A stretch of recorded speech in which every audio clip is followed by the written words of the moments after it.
That's Okay, good. It's working. Perfect. Ta, ta, ta, ta.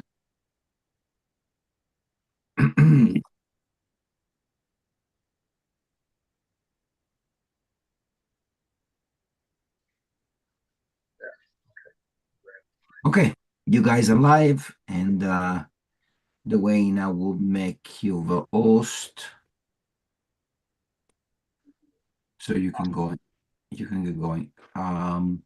Host to the Wayne. Yes, change host. Okay, perfect. You're good to go. Hey, I sent you the invitation to the next group, the Pacific group. At the same time, I sent you the invitation for this one, Yeah. just to get, so I wasn't doing so last minute. Uh, and I'm hoping we could maybe get that out, I think by the 20th. Okay. Yeah, I will do that. Awesome. Thank you. No and problems. they're going to be on the December 2nd and 4th. I hope. I believe that, I don't have it in front of me, but I believe that's what it is. Okay. Good, good.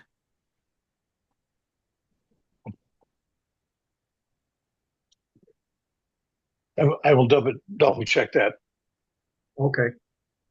and Yeah, double I'll get check back to you. it. I'll get back to you tonight if there's any change. If there is any change, just let me know. 12-2 and 12-4 sound the Okay. plan. No problems. We'll get it done. Great. All right, guys, I'll leave the meeting to you, okay? Okay, thanks All a right. lot. Bye. Bye.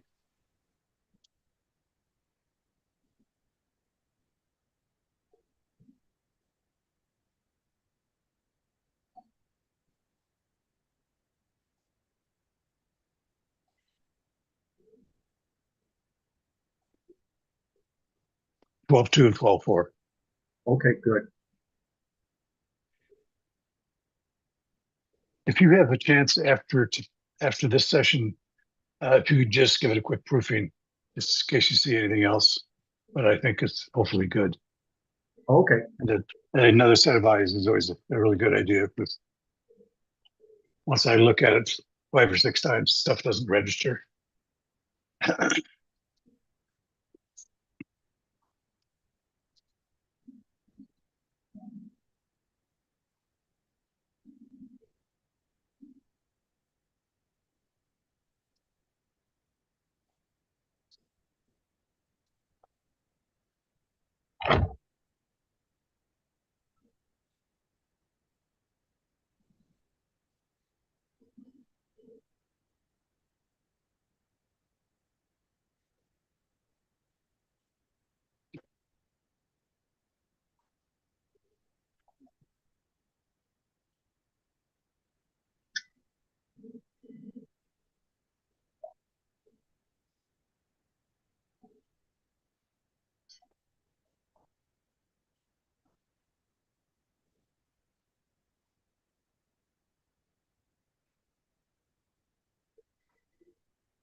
And when we do the next sessions, that will be the Pacific area.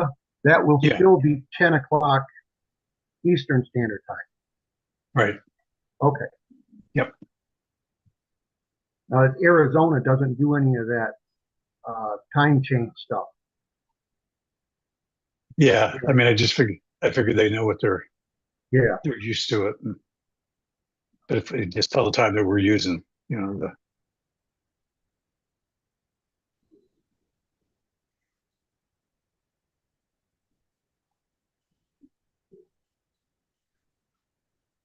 we usually do these in the same week rather than going into the next week. And I woke up the other night and I said, God, did I have the right time on the invitation Oh, for this one, not for the next one?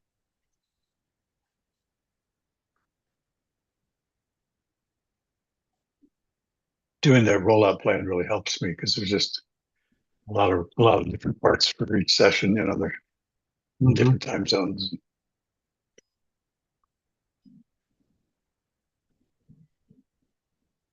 It would kind of be interesting once we get done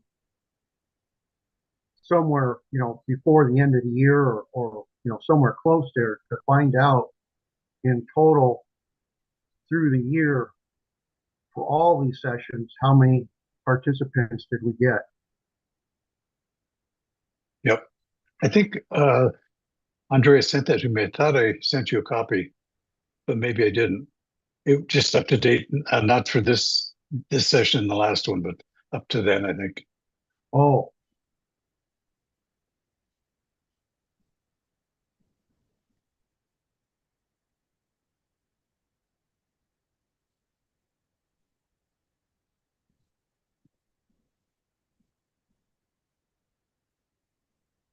But we should chat about like figure out which were the best sessions to make those the final oh boy. sessions.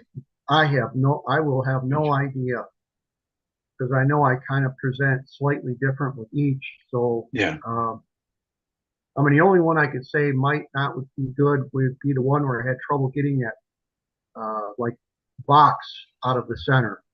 Yeah. And I had the one where I couldn't get video. I tried a different monitor that I finally got my wife to take, and Oh, I had a Mac monitor, a good size one, a Thunderbolt monitor that my son's in, and one of my sons is in tech. Well, both actually were in tech. But he gave it to me, and then it's I noticed the cable on it started deteriorating, and I would move it, and that would help for a little while. Then I would move it again, and every time it started coming more frequently. And I researched it, and I found that it's called a Thunderbolt cable, oh, and there was also a plug for one in the back of the monitor because people were like taking it all apart and taking the cable out and putting a new one in and putting it back together, and it's not really made to be easy to take apart. So I ended up trying that. I had to buy several connectors, and maybe it cost me $100. But I got my monitor back. It's an expensive monitor. It's just plugs into the back now instead of through the original cord. hmm. I don't know what was wrong with those cables though, because I saw a thing online where a guy had several of them, and they got them used or something. But all of the cables on, you can see, were deteriorating. So I guess just Hmm. over time they wouldn't hold up.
Welcome and thank you for joining us.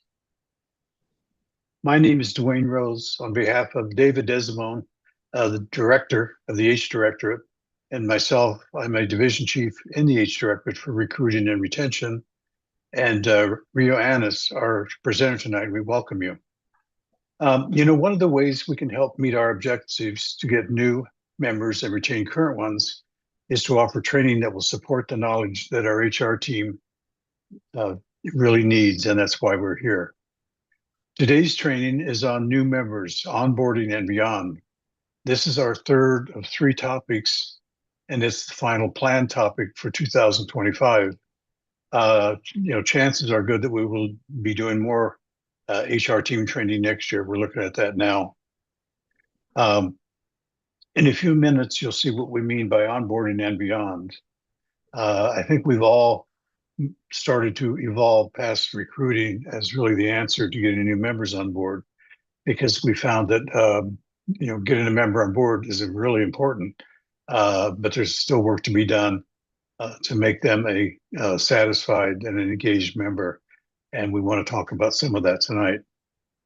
I would mention the reason that we're using YouTube is some of our sessions have too many participants for Zoom to support, and Zoom also gets too confusing when you get all those small pictures and multiple screens, and somebody always has their audio on and there's background stuff. So this is the fastest way to reach the whole auxiliary nationwide and beyond. And it's also the most efficient. We do regret we don't have the interaction that we do in a Zoom session, but all in all, this is the best way we found to do it. I want to remind everyone this presentation is being recorded right now. And shortly after the end of the session, the same link that brought you here for the presentation, you can use to access the presentation again. And as with any YouTube, you can pause, fast forward, and rewind until you find the information you're trying to locate. But I do want to share, we still welcome your questions and suggestions. And we also appreciate your input on how we did. So let's get underway. Your presenter is Rio Annis. He is a branch chief in the H Directorate in my division.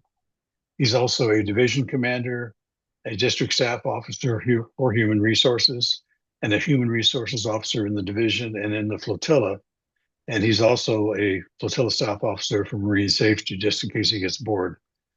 I share or have shared these same offices with Rio, except for the marine safety. But let's get underway. Take it away, Rio. Thank you. Okay.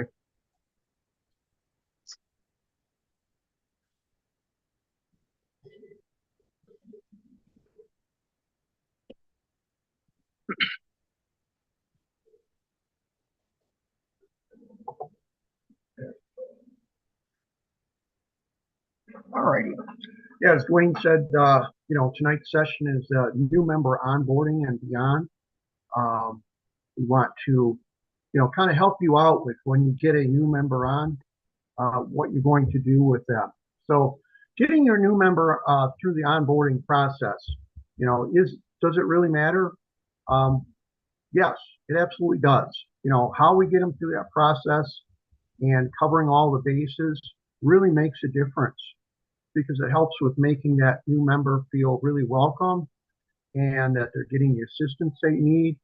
And then you, as the flotilla commander or HR person, for your flotilla, you're going to be gaining somebody who's really getting all the pieces they need to be successful.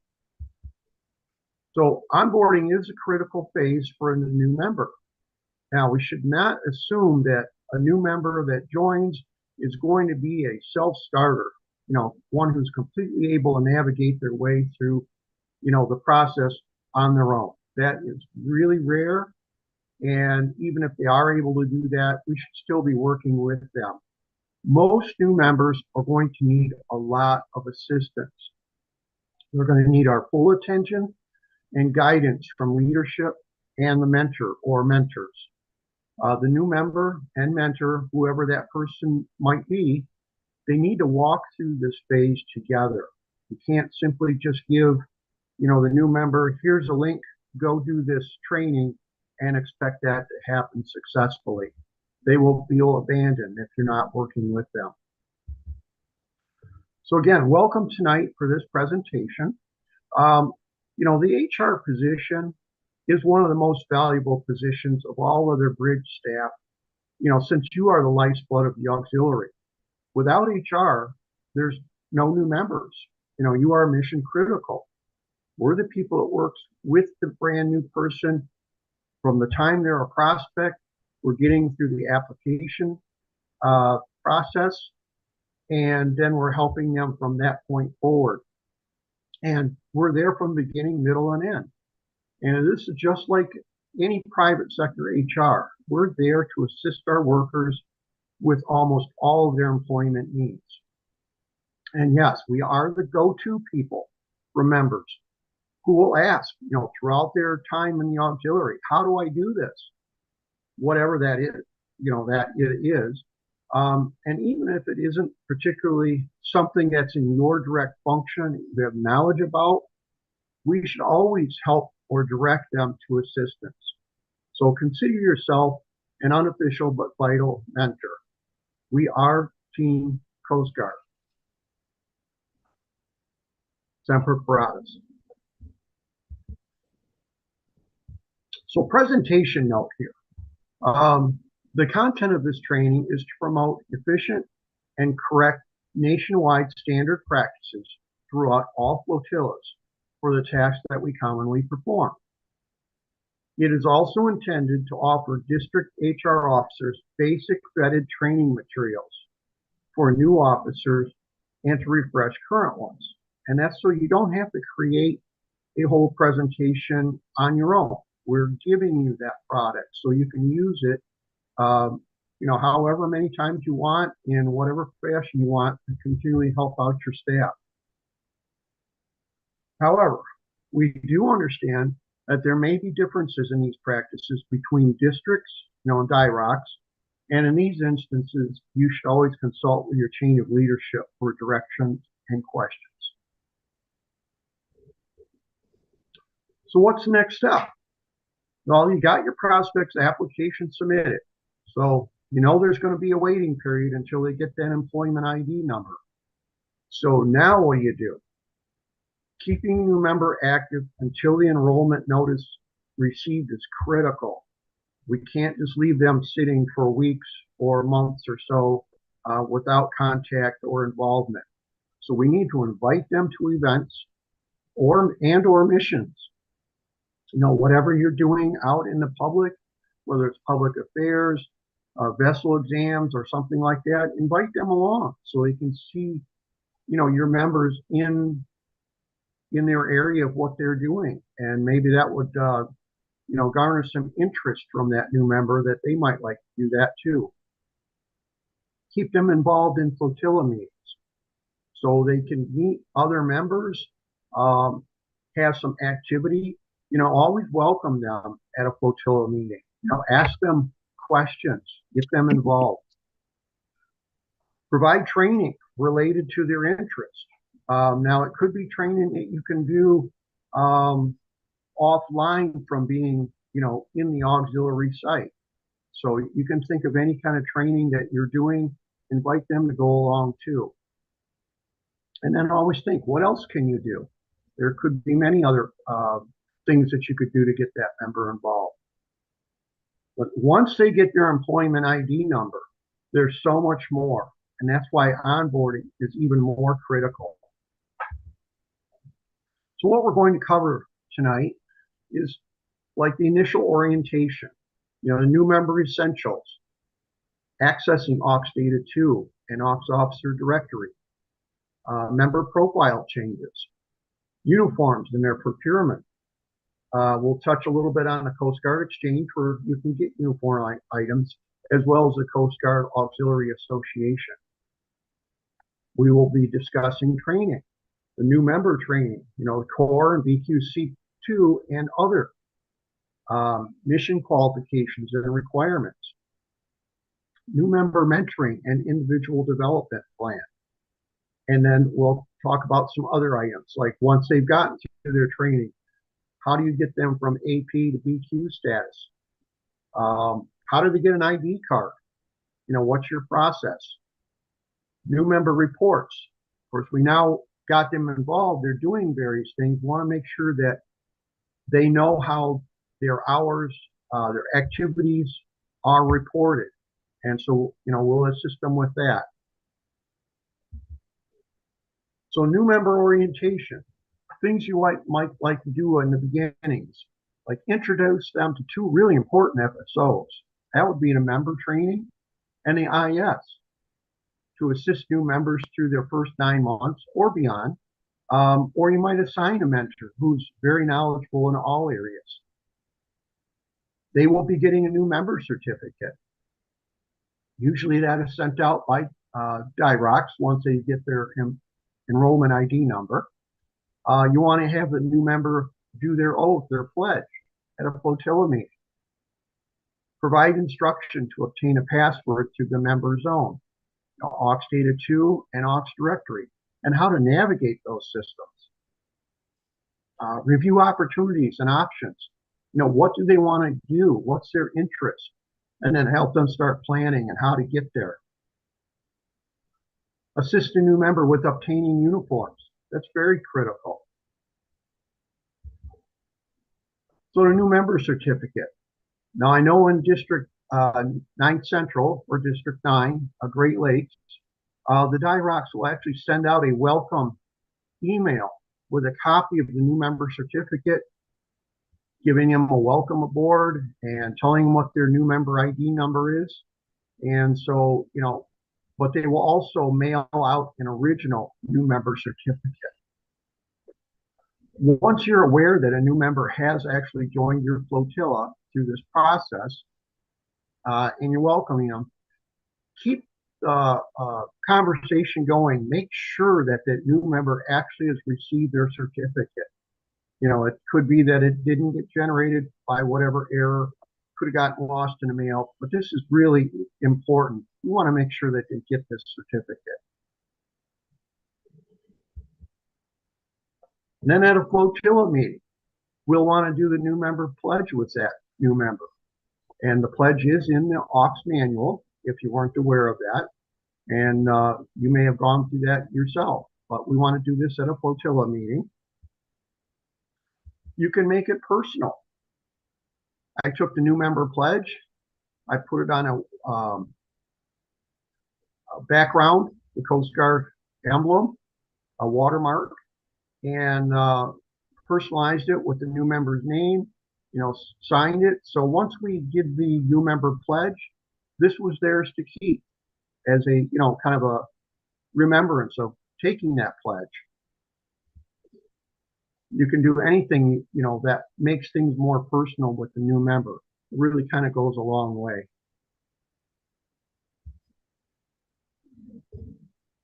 Helping them access aux data 2 and aux directory. This is really, really important. And there's a link to each of these.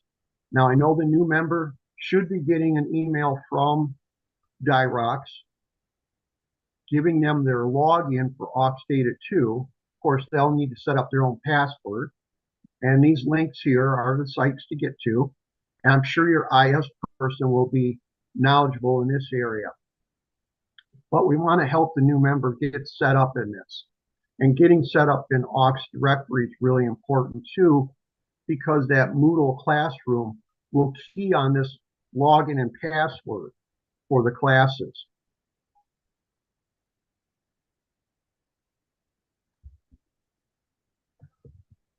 The new member might, after getting into the auxiliary, have some changes they might want to make on their personal record. And of course, they're not going to be knowledgeable in doing this in aux data 2 right away. So they will need some assistance on this. They could fill out this 7028 member profile change form. And then the IS your FSOIS could make the entries and the changes for them.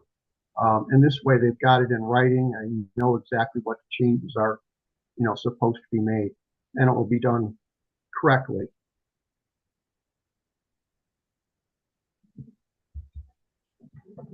New member uniforms. So new members, they really need assistance with obtaining uniforms and deciding which one to start with.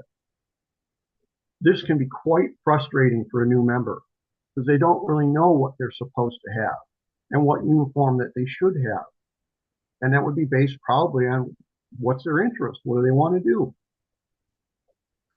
A good guide is in the H Directorate. There is an interactive uniform guide, and then there will be a new electronic uniform awards ribbons tool coming soon. And this is a link to the H Directorate site for that. And you'll want to have a conversation again, if you didn't already, about wearing uniform. As members of the auxiliary, we have the privilege of wearing U.S. Coast Guard uniforms with the distinctive auxiliary insignia.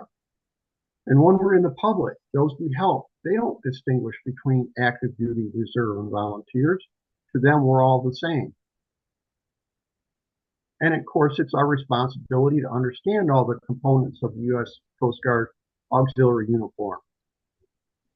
The mentor and the flotilla leaders, should help ensure that the new member understands what uniforms that they'll need and how to properly wear them. And you can click on that uniform guide icon within the H Directorate, and it will take you there to that location of the interactive uniform guide. And throughout the H Directorate site, you'll see these little icons. They'll either be in a book form or in a clipboard form. And it's nice. It takes you directly to the items you're looking for. And remember, it is our responsibility to properly represent the U.S. Coast Guard, especially when we're in uniform. So clicking on that little icon there takes you right here to the interactive uniform guide. And I put in the link for that as well. You can navigate your way through here, but one of the areas you can get to is a tab that has a drop down, and it's for the most utilized uniforms. And for instance, this one's the tropical blue. And it will talk about every part of that uniform.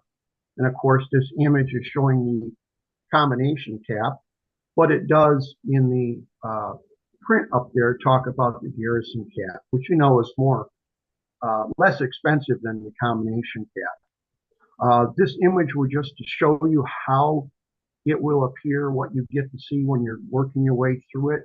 I realize that the print is pretty small, but this is just kind of give you an idea. This is what you'll see. It does the same for the ODU. It's another item on that drop down for most utilized uniforms. A lot of extra print content there, but it does talk about every part of the ODUs. It also does the same for alternative work uniforms. So that's kind of nice. On another tab, you'll have the procurement.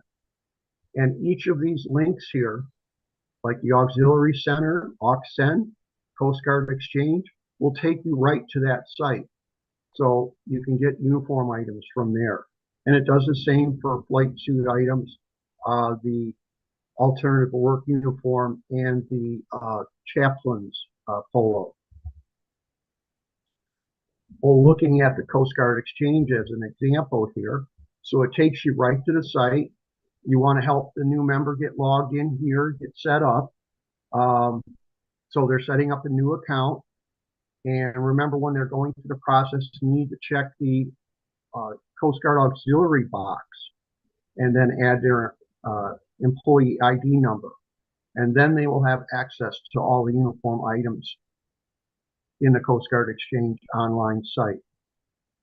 I put the link up there as well. Now, one thing I did, and you can have all sorts of ideas how to help this new member. I actually went to the site within the uniforms and created a shopping cart of items that, someone would need to get for a TROPS uniform. And that way the new member, I send them a PDF of this and they can see all the items, visually. So they'll know what to look for when they're on that site, and get exactly what the ones that they need to get. I did the same thing for ODUs in a slightly different fashion.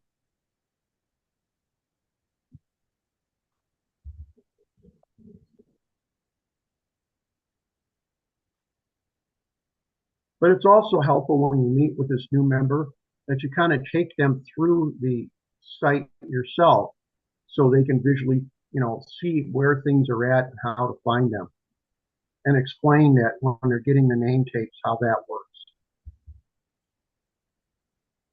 So the Coast Guard Auxiliary Association, that's another site where we can get some uniform items. So as members, we are also members of the Auxiliary Association. But what is it? The Auxiliary Association is the official authorized business arm of the Auxiliary, 501c3 charitable nonprofit. It manages the business and financial affairs of the Auxiliary. It holds trademarks and licenses for the Auxiliary name and logos. It receives and administers donations, grants, and sponsorships that benefit the Auxiliary. Essentially, while the Auxiliary is a uniform volunteer organization that works alongside the Coast Guard, the Aux Association is our financial and business arm. Emergency assistance funds are partnerships in special cases for members facing hardship after disasters. AUXA benefits now extend to members' immediate family. There are many benefits. Check them out. And if you've not been there, the tab for that is in the coastguardauxiliary.org site. And it's over to the right side. There's a drop down for the Auxiliary, including the Auxiliary store. And it operates the Coast Guard Auxiliary send for uniforms, insignia, and equipment, often at a discount. And profits go back to the Aux Association for support of the Auxiliary. So there's the site for it and the phone number.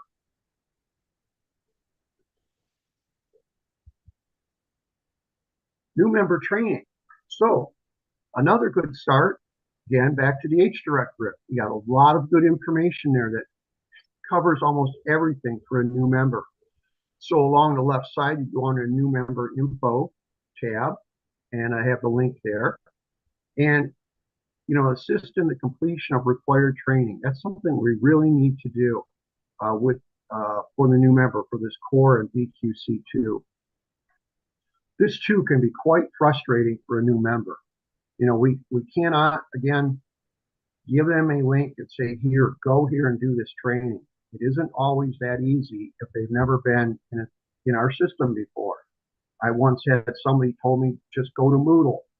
I had never heard Moodle before and had no idea what Moodle meant. So that's why we need to sit down with them and work them through this. Show them how to log in, how to get into the classroom and get signed up for classes. If they've not had a safe boating course, they should do that too during this training process, unless they already had it, while we were doing the application process. If working in operations, emergency management, and certain other, maybe leadership roles, then FEMA courses like the ICS 100 and 700, and also risk management is required. Facilitate a mentor. So this might be a good time to have someone who has knowledge of the qualifications or activities the new member desires. Again, maybe they want to be a, boat crew member, a vessel examiner, an instructor, whatever that might be. If you've got somebody who's very knowledgeable in the area, already trained, that would be a good person to mentor. Set up a flotilla spreadsheet to track each member's progress. And that way you'll know what have they completed, and they'll also know that. So you can kind of help them keep on track. And we also want to guide them on filling their 7029s and mission reports. So we want to keep track of that training that they've done, any meetings they've attended. You know, we don't want to lose sight of that and get behind on that. So in the H directory, as I said, it's a good source for new members, you know, to get started. We have another icon here for auxiliary terms, and then a new member involvement plan. That's pretty good. And these topics can assist a new member in a variety of ways, especially the new member involvement plan, which you can also track their progress in that. New member training. So core training, we know everybody needs to go through that. New members, you know, want to get into the auxiliary, and of course, existing members every 5 years on some of this training. Only the ethics is one time only. But on the H Directorate page, there's an icon. It looks like a clipboard, and it takes you straight to the site and gets you to that training. And these are the listing of the different courses that we know that the new member will have to take. And each course requires an enrollment key, which is available on the training directorate site. I put that link in here just in case you need that.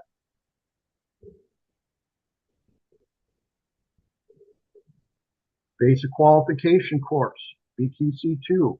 So obviously every member needs to do this. This is required, and since 2018. But if you're an existing member and you've never gone through this, especially if you're working with this new member, I strongly suggest that you do go through it, because then you can speak from experience with new members, because you've been there. You know what it looks like. You know what's in each of the modules.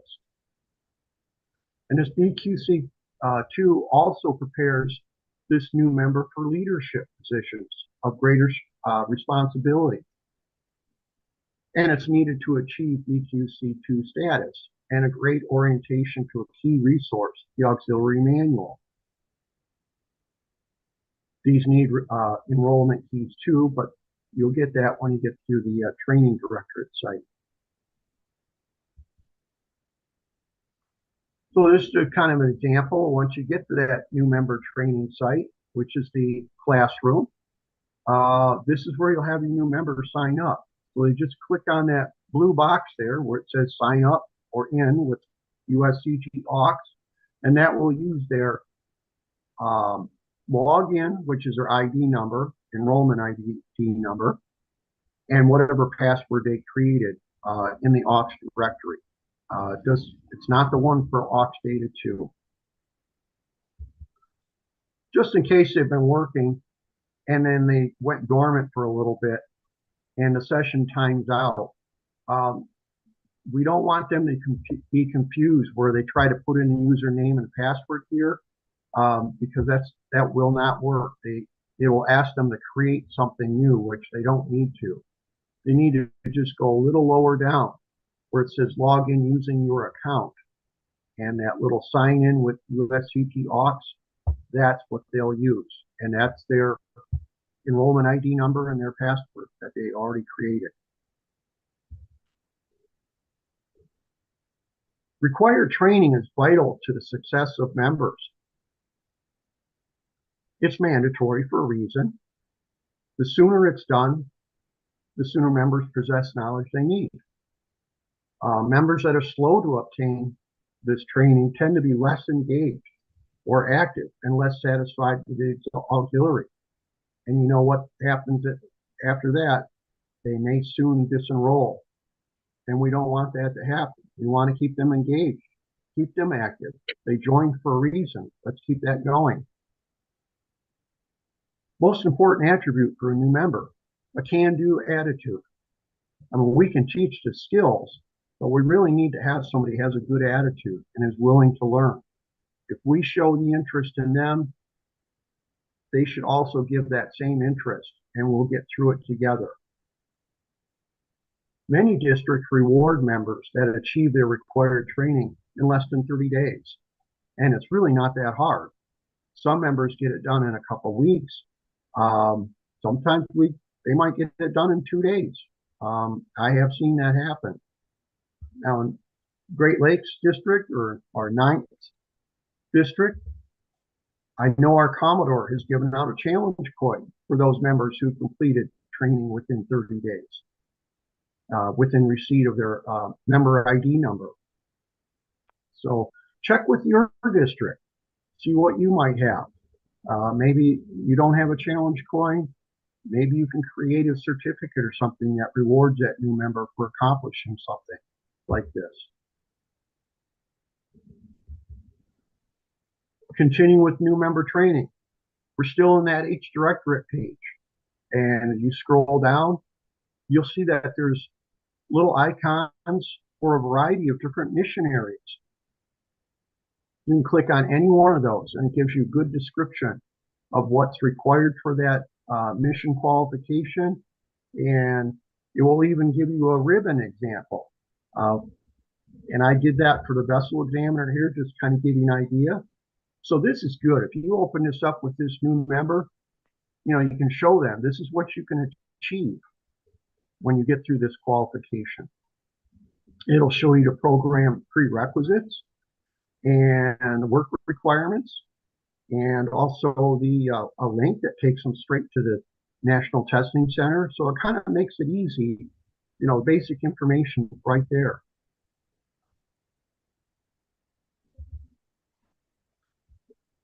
Continuing, there's even more. We have chaplain, culinary services, health services, U.S. Coast Guard recruiting, academy partner, instructor, public affairs. There's so much that's contained there. And any one of these icons gives you a really good description of the mission area. So I mentioned earlier, we had some of the required courses to take. Introduction to Risk Management is one of those, and there's actually an icon for that one. It will take you straight to that in the auxiliary online classroom. For FEMA courses, there's that is also within that training directorate, and you can get there on this link here. But the nice thing about the FEMA courses, this is one of those things you could do with a new member that's waiting for their enrollment ID number, because this is not really contained within the auxiliary classroom in a sense that they need an auxiliary ID number to access it. So they can access this outside of the auxiliary system, and all they have to do is just register when they're ready to take a test, and the results of the test will come back to them in an email, and they can keep that certificate. So when they do get their enrollment ID number, this can be uploaded in their Aux Data 2 profile. New member mentoring and IDP, the individual development plan. So a good resource for mentoring a new member is a mentoring guide. And it's kind of a long link there, but that will take you to that guide. Now, this session that we're presenting here tonight is, you know, the onboarding of a new member is basically all the resources that you might not be aware of and where to find them to make it easier for you to guide yourself while you're working with that new member. Actual mentoring, the process, the theory, the how do you pick the right mentoring person and all that, that will be covered in a different session within the next year, 2026, we hope. That should be on our guide for doing that. But overall, mentoring is a traditional method for orienting and training those new to the Coast Guard Auxiliary, as well as a valuable means for supporting the development, even accelerating the professional growth of experienced employees, middle managers, and executives. And the mentoring guide itself is a 20-page document which includes an IDP, the individual development plan. And I have a link for that mentoring guide here as well. Tracking the training. I got this from District 13, and I thought this was really nice. They created this for working with a new member, and it will aid them in tracking all the training that a new member has gone through. and really kind of helps keep them on task. And you'll know where they're at. They'll know where they're at. So you can create one of these on your own. I have had people ask for this, and I've been able to give that to them because I did get this from District 13 to use as an example. Let's keep leadership in mind while we're going through this training. Maybe not initially, but a little bit down the road, but not too far. In the H Directorate site, another icon, and it will take you to, if you click on it, it will take you to leadership training. And this is an example, like the level 1 goes through the goal, program prerequisites, work requirements. What do they need to accomplish? And then the additional information is a link that'll take you straight there.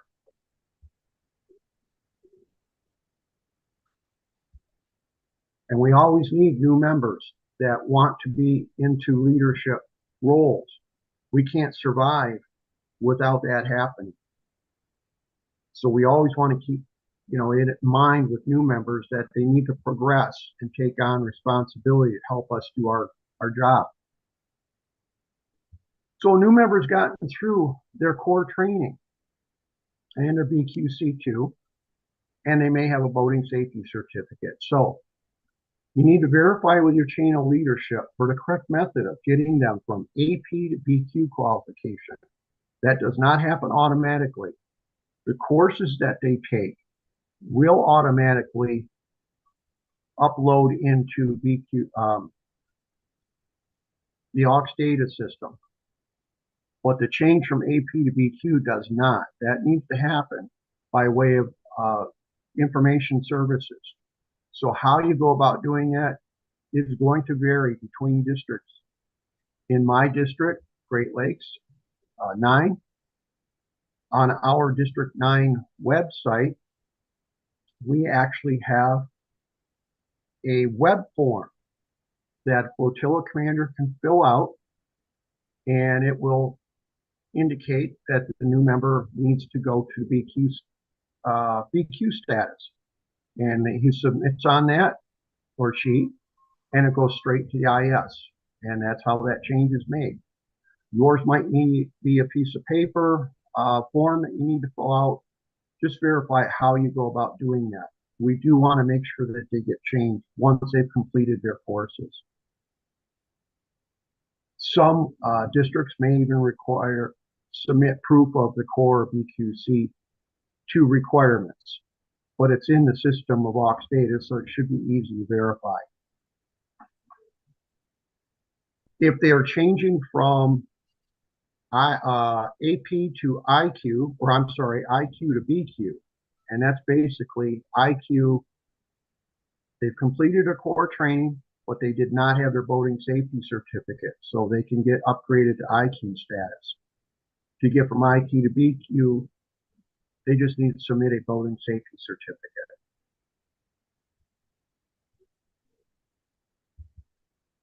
ID cards. New members definitely need some help with this. They don't really know how they go about getting one, so you need to help them with that. Show them what the process is for doing that. Through National, there's no specific form. This is, again, going to be one of those things that is different between districts. It could be a paper form. It could be something online. It might be something that goes by way of email. Again, in Great Lakes, District 9 Central, that's on our 9 Central website. And there's an ID web form. So the new member themselves can actually fill that out once they've achieved BQ status, upload their picture, and hit submit, and it goes to the ADSO HR who handles ID cards. And within a couple weeks, they have it. So definitely want to assist your new member. I do know from experience, if somebody just Googles Coast Guard Auxiliary ID cards, they're not likely to get to the right site. And who knows where they're getting their information from by way of Google. Standard for a picture is a red background, as we know. Trap shirt for all members. No insignia required. But I would say that how the pictures are cropped, you basically don't even see the shirt. Not much of it anyway.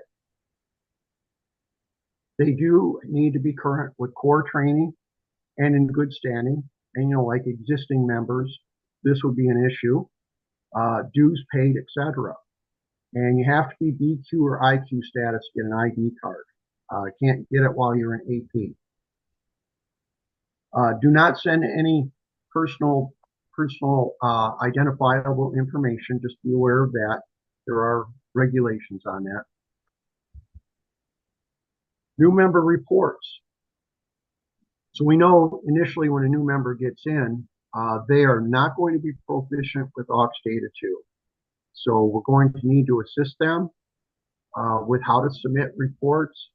And maybe they have to start with the older version, how we used to do reports by doing the 7029 form. So they could log in here with their initial member ID password, like they did for aux directory, and that will get them into this site. This is under the forms warehouse. And this report, once submitted, goes straight to their FSOIS. So the information, their hours, can be submitted by the IS person. This will work for a while until they do get proficient in aux data 2. And this is still an acceptable method of doing it, especially for the new members.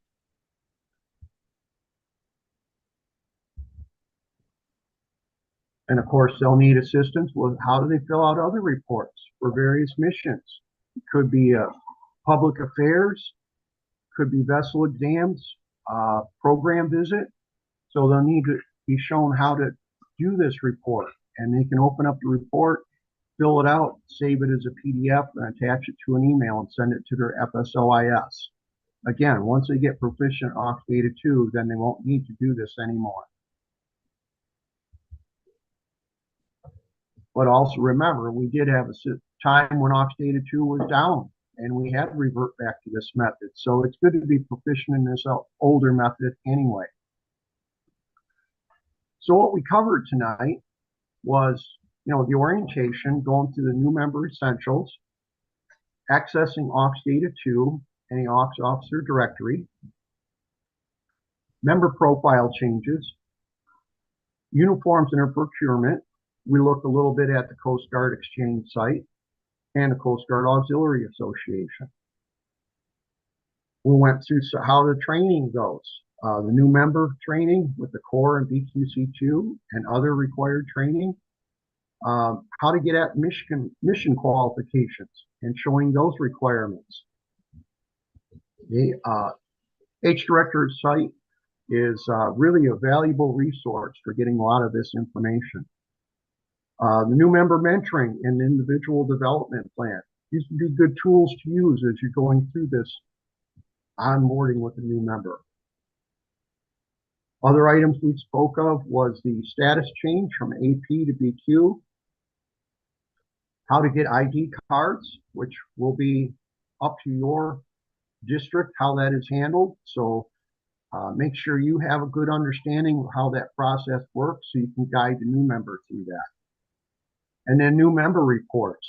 You know, we're going to have to work with this new member, showing them how to work a 7029 and various mission reports. So again, we'll take questions by email. You can call us, and we welcome your thoughts, ideas, and suggestions. And remember, as you want to stress with your new members when they're going through training, we need to record the time on a 7029 as 99D. This is actual training, and or you can record it in aux data 2 if you're proficient in that area. And at this point, I will turn it back over to Dwayne, who will end with, you know, closing thoughts and whatever. Dwayne? Thanks, Rio. You know, this is just when I do this, a couple of thoughts came to mind when Rio was speaking. I don't think he really missed anything. I might mention a thing or two that I just think needs emphasis. You know, one thing that strikes me new members, they're joining a new group. Sometimes it's simple and easy. Maybe even obvious things can have a lasting long-term impact. We hope those things that last, we only have one chance to make a good first impression. And that really helps. Don't forget we're human resources. We teach a lot of technical stuff, but the human side is vitally important, especially in the beginning. So make sure your flotilla is a welcoming organization. Think back about when you joined. I remember when I joined, things I didn't think went as well as they could have. Sometimes we can be a little cliquey and not as welcoming as we should be. So make sure you sort of have a plan ahead of time. Introduce guests to new members or potential members. Introduce them, find out a little bit about them, and what I always did was, ask other members to introduce themselves at the end of the meeting and just say hi to them and find out a little bit about them. And they might even have questions then that you could help them with. And don't forget, we're sort of used to being in the auxiliary, but we are a quasi-military organization, and it's kind of dense to get through. Our systems, our acronyms. Really try to avoid acronyms with new people, and we have a ton of them, and we get used to them. But if you notice yourself doing one, make sure you explain what that means.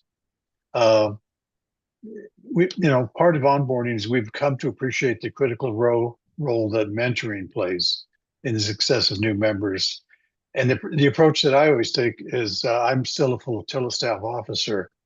I make myself the temporary mentor, and that could be a short time, it could be a longer time, depending on what the person wants to achieve as far as quals. But until they have a mentor, you should help them with that task. Rio mentioned our mentoring guide, which is a good tool now. I'm on a task force that's doing a refresh of it, and it'll be out in the not too distant future. It's what's in there is good, and we've tried to make it more friendly and add more information that can be useful. We talked a bit about uniforms, and remember that uniforms are not inexpensive. Besides the cost of uniforms, also finding them. Most flotillas and divisions and even districts have sources for free uniform items, and that can be helpful when a new member is trying to get their TROPs and their ODUs at about the same time. Don't forget that uniform inspections are now required annually, and we're getting down to the wire here. If you and members of your team have not gotten your uniform inspection, you could go rear, and then why get involved with that? Just get to do a uniform inspection. It doesn't have to always be in person. It can be done via Zoom. It can then be a meeting that's done on Zoom. I think you can use either the TROPs or the ODUs. I don't think you can use the alternative work uniform. We talked a little bit about links to go to different places that a new member needs to utilize. I used to have pages and pages of links, and I found out that the Google searches are so good now that you can use a few words of what you're trying to find, and the fuzzy logic is pretty good now. So things come up pretty quickly, and I very rarely use a link anymore. If I have one, I'll copy it and use it, but you don't always need them. Also, we talked about the Auxiliary Association. We're trying to feature a little bit more because it, for a while, we had a form that you had to sign to when you joined. You also had to join the association, and then they did away with that. And now it's required once again to be a member, but that is also built into the application. So there's no separate thing that has to be done to join the Auxiliary Association. But they have quite a few good benefits. You really should check it out. They have insurance benefits, travel benefits, discounts and services, and they help with the RVS. Some things are uniquely offered from them. And then Rio mentioned the BQC2. If you don't have to take the course, especially if you're an HR person, I highly recommend it because it's interesting and helpful. And especially if you take it, you can help somebody else that needs to take it. So just in closing, remember, make any new member a valued member of your team, make them part of the group, and they will really appreciate it more than you know. If you had a shaky time getting started yourself, you know what it's like. So that's all I really have. I really want to thank you for joining us. I hope this was helpful. If you thought it was, let us know. And we've got pretty good feedback on this, but we would also appreciate yours. So thanks again for joining us. And this, as I mentioned, this is the end of our 3 topics for this year. So we probably will have more next year. And if you have any suggestions on topics you would like to see, let us know. But thanks again for being here. So good night, and thanks for coming.